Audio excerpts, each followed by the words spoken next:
Сәлеметсіздер ме оқушылар? Мейірімді жүрекпен, ақбелді тілекпен амандасып алайық, бір жадырап қалайық.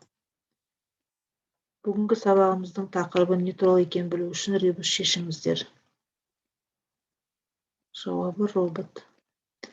Бүгінгі өтетін сабағымыздың тақырыбы гироскопиялық датчик. Сабақтың мақсаты гироскопиялық датчиктің жұмыс істеу принципін түсіндіру, роботтың бұрыштық бейімділігін анықтау үшін бағдарламалар жасау. Гироскопиялық датчик қалай жұмыс істейді? Роботты белгілі бір бұрышқа бұру үшін осы уақытқа дейін қандай әдістерді қолдандым?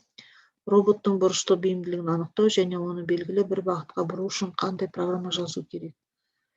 Алдарыңыздағы бірінші суретте үшінші датчик гироскопиялық датчик деп аталады. Гироскоп грек тілінен аударғанда шеңбер, қарау, өз орнатылған дененің бұрыштық бағдарының өзгеруіне қарай бейімделуге қабілетті құрылғы. Гироскопиялық датчикті робот өлшеу дәлдігін арттыру үшін оны робот корпусына дұрыс бекіту керек. Әйтпесе робот қозғалысында гироскопиялық датчик бұрылу бұрышы мен бұрылу жылдамдығын қате өлшейді. Егер қозғалыс уақытында робот сағаттың тілінен қарсы бұрылса, онда датчик өлшеу мәндері теріс болады. Ал сағат тілі бойынша бұрылса, онда өлшеу нәтижесі оң болады. Гироскопиялық датчиктің айналу жылдамдығын есептеуге ең үлкен мән 440 градус секундқа тең. Гироскопиялық датчиктің командалық блогы мен режимі. Датчикті жалғау порты, жұмыс режимін таңдау, өлшеу деректерін енгізу, шығару. Суретте көріп отырғаныңыздай, төртінші суретте измерение өлшеу, угол бұрыш, скорость, жылдамдық режимдері роботтың дөңгелегін айналу жылдамдығын көрсетеді. Сонымен қатар бесінші суретте сравнивание салыстыру режимде бұрыш немесе жылдамдық салыстыру түрлерінің бірін қолданып шекті мәнге салыстырылады.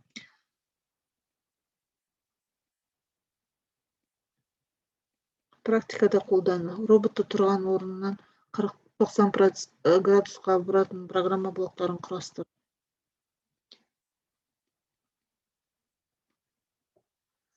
Қорыта келе, гироскопиялық датчик не білдің?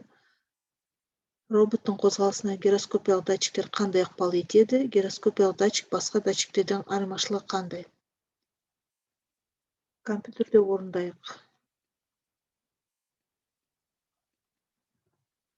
Жарайсыңдар. Ендеше тапсырма датчиктерді сәйкестендіру.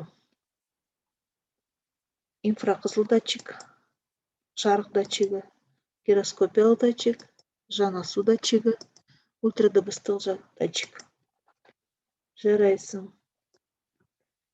Екінші тапсырма. Командалар мен гироскопиялық датчиктердің режимін сәйкестендір. Бірінші. Датчикті жалғау, өлшеу, жұмыс режимін таңдау, өлшеу деректерін енгізу, қорытынды. Жарайсың. Үйге тапсырма. Робот тақырыбында эссе жазып, менің электрондық поштама немесе WhatsApp мобильді қосымшаға жібереміз. Балалар, бүгінгі сабағымыз бойынша 3 түрлі гүл арқылы осы сабақты алған әсерлеріңді көрсет. Тапсырмаларды орындау жеңіл болды. Тапсырманы орындауда қиындықтар туындады.